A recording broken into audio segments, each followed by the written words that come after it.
আল্লাহর কাছে ক্ষমা চাওয়ার নকল উপায় তোতা পাখির মতো আস্তাগফিরুল্লাহ আস্তাগফিরুল্লাহ আস্তাগফিরুল্লাহ আওড়ানো। অনেকে এটা এতই কৃত্রিমভাবে করে যে আলী রাদিয়াল্লাহু আনহু একবার একজনকে এমন করতে দেখে বললেন, তোমার ইস্তিগফারের জন্য ইস্তিগফার করা লাগবে, কারণ আপনার জিভ শুধু কতগুলো আরবি শব্দ আওড়াচ্ছে, আর কিছুই না। আল্লাহর কাছে সত্যিকারের ক্ষমা চাইতে আমাদেরকে বাধা দেয় একটা জিনিস, নিরাশা। কিছু মানুষ ধরেই নিয়েছে যে আমি অনেক খারাপ কাজ করেছি, আল্লাহ আমাকে খুব একটা পছন্দ করেন না। অনেকে আবার এমনও বলে, আমি নিজের কানে শুনেছি যে আল্লাহ আমাকে ঘৃণা করেন, আল্লাহ আমাকে ঘৃণা করেন, আল্লাহ আমাকে দেখতে পারেন না, আল্লাহ আমার উপর রেগে আছেন কারণ আমি অনেক অনেক খারাপ কাজ করেছি। আমি জানতাম আল্লাহ চান না আমি এটা করি, তাও আমি করেছি, বারবার করেছি।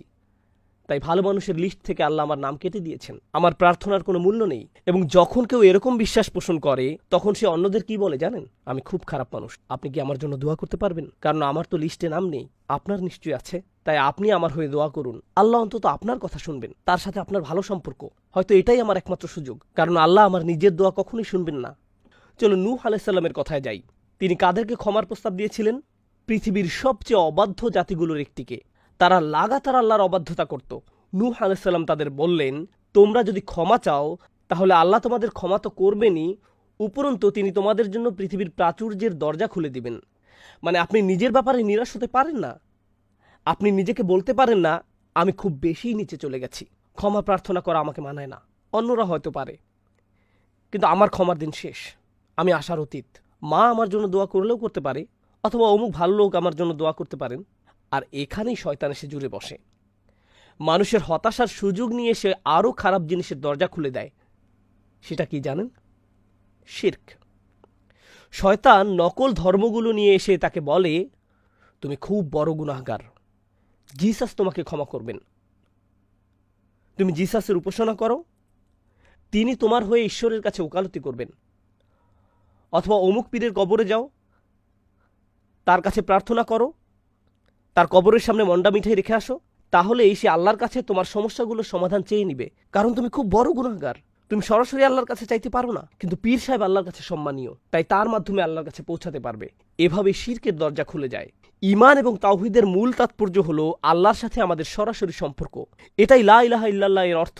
এর উদ্দেশ্যই হলো আপনি আপনার প্রয়োজনগুলো আল্লাহর কাছে সরাসরি ব্যক্ত করবেন। এবং আমি নিজে ও আপনাদেরকে স্মরণ করিয়ে দিচ্ছি, আমাদের যেই জিনিসটা সবচেয়ে বেশি প্রয়োজন সেটা হলো ইস্তেগফার। এখন ইস্তেগফার হতে পারে তোতা পাখির মতো জপ করা, অথবা হতে পারে মনের গভীরের উপলব্ধি। মানুষ মূলত নিন্দা সহ্য করতে পারে না। আমি যদি আপনার কোনো একটা ত্রুটি ধরিয়ে দিয়ে বলি, শুনলাম আপনি এটা বলেছেন, আপনি কেন এমন বললেন? আপনি বলবেন, আমি ওভাবেই বলিনি, তুমি বুঝবে না আমার সমস্যা, না বুঝি কথা বলো না, তুমি পুরো ব্যাপারটাই জানো না।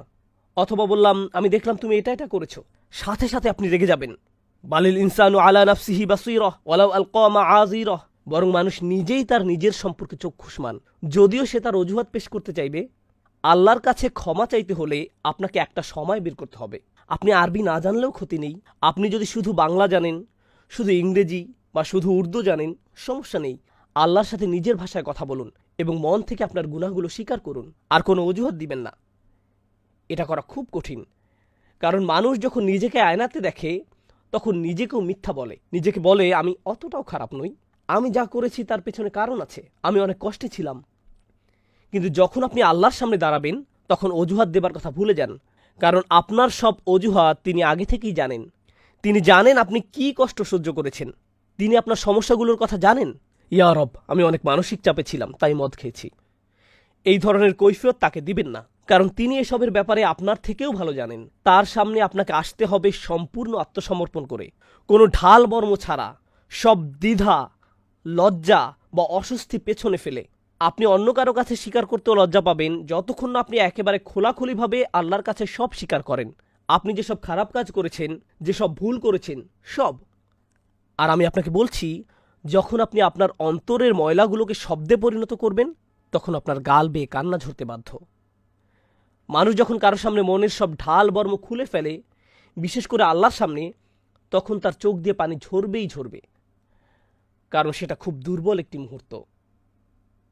দুনিয়াকে আপনি দেখাতে চান আপনি কতটা শক্তিশালী আর আত্মবিশ্বাসী, আপনি কতটা ভালো আছেন। যেই আপনাকে দেখে ভাবে যে সব ঠিক আছে, কিন্তু একমাত্র যিনি জানেন যে সব ঠিক নেই, অনেক সমস্যা আছে, তিনি হচ্ছেন আল্লাহ। আপনাকে তার কাছে সব খুলে বলতে হবে। তখনই আপনি সত্যিকারের ক্ষমা চাওয়ার পর্যায়ে যাবেন। তখন আপনি সিজদায় ভিক্ষা চাইবেন। আর তখন আস্তাগফিরুল্লাহ আস্তাগফিরুল্লাহ শুধুই কতগুলো শব্দ হবে না, তখন সেটা হবে আল্লাহর সাথে একটা সত্যিকারের কথোপকথন।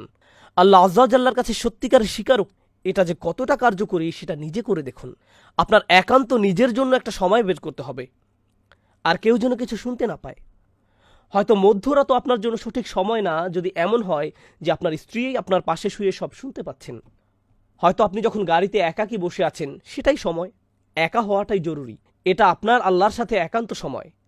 এবং কথাগুলো উচ্চারণ করুন, নিজেকে বলতে শুনুন, আস্তাগফিরুল্লাহ আস্তাগফিরুল্লাহ আস্তাগফিরুল্লাহ।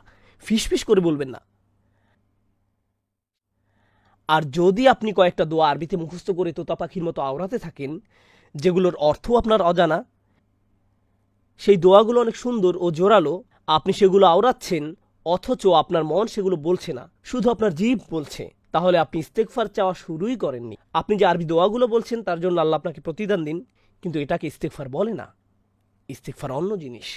এবং যখন অশ্রু ঝরে, যখন মনের দ্বিধা খুলে যায়, তখন প্রাচুর্যের দরজা খুলে যায়।